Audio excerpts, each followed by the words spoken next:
এটা হচ্ছে ওনার কানের টেস্টের রিপোর্ট। এখানে দেখা যাচ্ছে ওনার দুইটা কানেই উনি সমান পরিমাণ কম শুনতে পায়। এটাতে 55, এটাতেও 55। ওনার কানের পর্দা দেখতে নর্মাল। যখন এই দুই দাগের মাঝখানে গ্যাপ কমে যাবে তখন আর অপারেশনে কোনো কাজ আসবে না। তখন একমাত্র উপায় হচ্ছে কানের মেশিন ব্যবহার করা।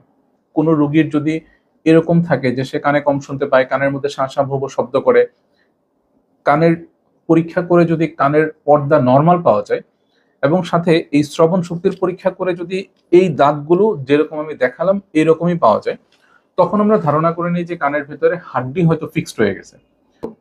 এটা বোঝার উপায় হচ্ছে অপারেশনের টেবিল।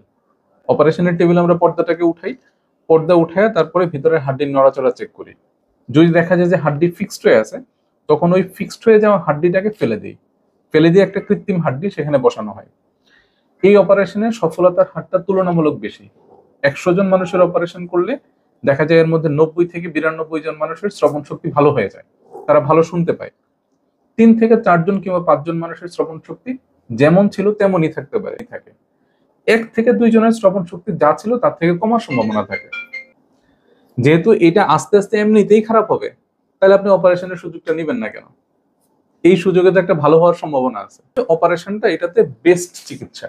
একটা কান অপারেশন করে 6 মাস পরে চাইলে আরেকটা কান করে নিতে পারবেন।